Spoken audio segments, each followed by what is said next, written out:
fella. It's been a long time since I've done one of these. Life, school, and more school has taken over, but still, I'm able to come back with another Gundam Death breakdown.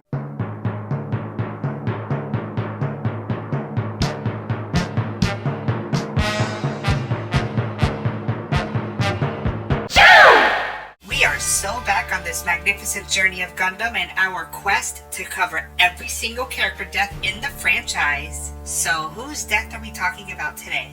Well, believe it or not, this guy is indeed an ace in Zeon. He is a very capable pilot, and surprisingly, has a cult fan following. Of course, I'm talking about Zeon ace pilot, Tokwan. Now, you might be questioning, why is this one-and-done pilot even considered an ace? He only lasts one episode. Well, we'll discuss that later in this video. Also, we get a look at some of the weirdest mobile weapons that Earth Federation used in this battle. We've got a lot to cover in this one, so let's get that spoiler alert out of the way.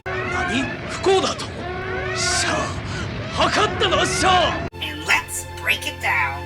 3, 2, 1. So, Tokwan, not sure if that's his first or last name, but that's all we're given, is a captain in the Principality of Zeon. A well-decorated ace pilot and former MIP test pilot and engineer, it's safe to say Tokwan knows his way around a mobile suit. What's MIP? They're a Zeon weapons developer seen in some of the background material throughout the Universal Century. Long story short on them, they only specialize in mega particle cannons, but they have a special connection with Zeon's mobile armor projects, and they are also the creators of the iconic amphibious monster, the Zigak. Now many of you might be asking, well gee Vanny, what makes this guy an ace? He's only seen in one episode in the whole series. He never even got a mention. Well, get a load of this. There is a common unwritten rule in Gundam.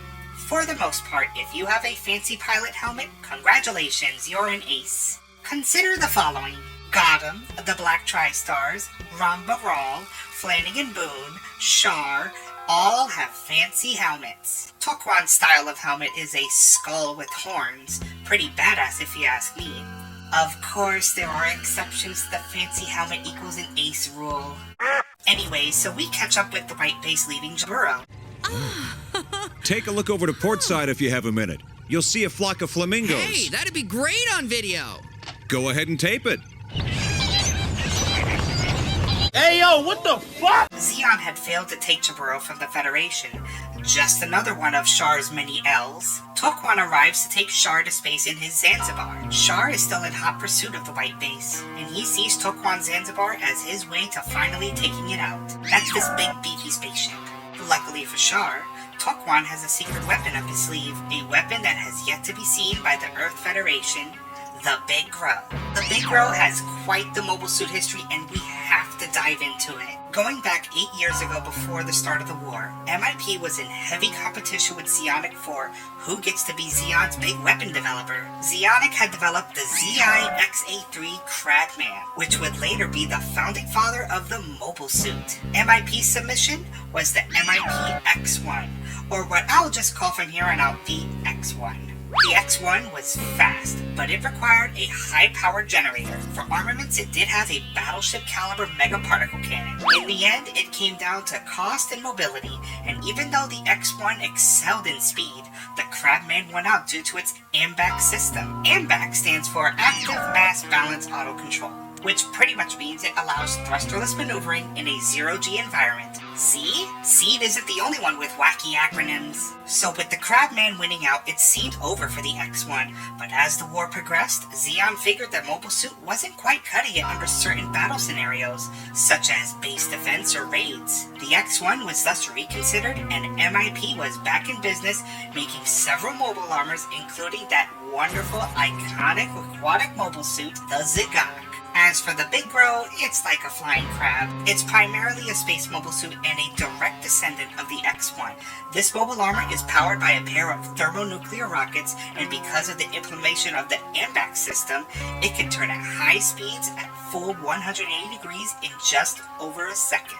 Needless to say, this mobile armor was an expert at hit-and-run tactics. Just imagine this thing barreling at full speed towards a fleet of Federation ships. It would be a nightmare to handle. Its armaments include a pair of large claw arms, a mega particle cannon, and two 4-tube missile launchers. Unfortunately, the Big Bro was a late entrant into the One-Year War, so not only was production costly, not many of them were made, and on top of that, some were even reconfigured even further into mecha monstrosities, like the Big Rain, the Big Ruff, and the Big Meteor. That's a lot of bigs, isn't it? The Big Bro is going to be the Gundam's toughest challenge yet, and with Tokwan at the helm, Amuro will need an act of God to save him, or a stroke of plot armor. Char is immediately skeptical that one mobile armor isn't going to be enough, but Tokwan is a tactile one. He suggests 2 DOMs flank the Big Bro.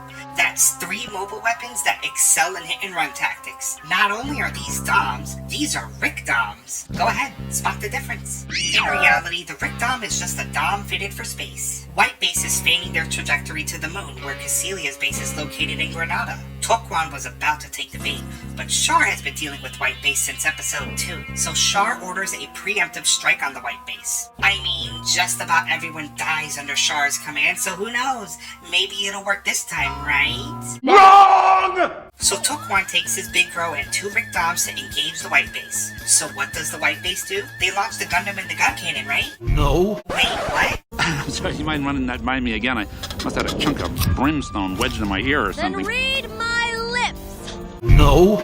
They sent Amuro in the G-Sky and Sayla in the G-Bull Easy? God, do I really have to talk about these things? Okay, real quick, because I am not a fan of these two at all. The G-Sky and the G-Bull are alternative creations of the Gundam. Now granted, the G-Sky evolves into the core booster, which is great, but the fucking G-Bull is the dumbest bullshit. Like, there's already a gun tank, why even have the G-Bull? Oh right, because we've got to sell toys and throw in a combining sequence. Merchandising. Thankfully, these 2 abominations were cut from the compilation movies. Ugh, anyways, this is a death video, right? So the tricky part in this battle is White Base and the others are still within Earth's gravitational pull. So not only are they about to fight a Zeon squadron, they're going to have to stay away from being sucked into Earth's atmosphere. Tokwan was the first to fire and he demonstrates the Big Bro's mobility, making the G-Bull look even dumber than normal. After easily evading Sayla's shots, the Big Bro uses its clawed manipulators to hook the G-Bull by its shield. Ironically, if anyone else was piloting the G-Bull, Kai, Hayato, Slager, or even Job John, this fight will be over right here. The Big Bro was wide open for the G-Bull's beam cannon, but Sayla is so worried that her brother Char might be in the Big Bro. Hey Sayla, it's not red, you can shoot. That moment of hesitation gives Tokwan the chance to literally throw the G-Bull away. Amuro gives chase to try and get Sayla out of Earth's gravitational pull, but the Big Bro and the Rick Doms are hot on their trail. Amuro tries to shake off the Big Bro with a set of rear missiles, but that's too easy for the Big Bro, so Tokwan shows Amuro a real missile barrage. 8 missiles fire at once and hit the G-Sky, but Amuro maneuvers the G-Sky right below the Big Bro. Tokwan is shocked by such a ballsy move that was pulled off. Just as Tokwan begins to gain the upper hand, Kai in the gun cannon saves the day. He went through some real shit a few episodes ago. We'll see what happens to Miharu another time. Anyway, so with Kai in battle, Amuro can combine the G-Sky and the G-Bull to make the Gundam. Again, just fucking launch the Gundam to begin with. Why even bother with the G-Sky or the G-Bull? Merchandising. So with the Gundam combined and the G-Fighter now a thing, yeah, that's an ugly thing too, isn't it? The playing field has now tipped in the favor of the White Base crew. As the White Base and the Zanzibar engage in an intense ship-to-ship combat, Amuro is going one-on-one with Tokwan. The Big Bro is doing what it does best, hit-and-run attacks. But nothing is landing for either pilot. So Tokwan uses his trump card, the Big Bro's claws. And as he was going to grab the Gundam, somehow the Gundam gets snagged by the Big Bro's underbelly. The immediate acceleration and G-force causes Amuro to black out. Tokwan puts this together and sees this as his chance. The Federation's mighty Gundam is now pilotless.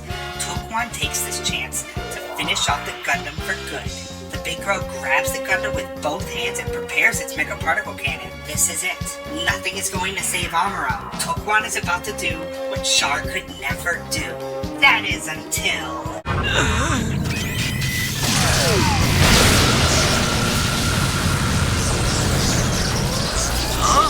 Impossible!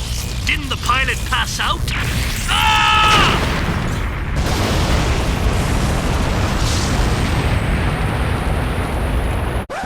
Yeah, you saw that, right? Amuro was knocked unconscious because of the intense G-force acceleration. Waking up just a few seconds later, kicks the Gundam's legs up to avoid the shot, and hits the Big Bro with a direct hit. Well, damn. Tokwan, an ace pilot who underestimated the power of plot armor, dies in the later months of Universal Century 0079. Honestly, I wish we got more out of this fight that we were given. Most of the Big Bro in action was wasted on fighting the G-Sky and the G-Bull, but instead we get Amuro passing out, waking up, a plot armor moment, and another Zeon ace instantly killed. But with the death of Tokwan and losing Adam, Char had no choice but to pull back. Once again, another Zeon soldier dying under his command. In the end, Tokwan was a respected officer among his crew, and an ace pilot who had the unfortunate luck of facing Amuro Ray. But on the bridge of the Zanzibar, one Zeon soldier yearned to avenge his commanding officer. Captain Char, why don't you let me go after them, huh? No rush. They're like a frightened little rabbit trapped in our own backyard. There'll be plenty more chances. Sir. Who is this man? He'll be the subject of our next Gundam Death Breakdown. Congratulations, you made it to the end. The cringe is over, unless you want more. Do it. Click those videos in the box. Do it. Do it.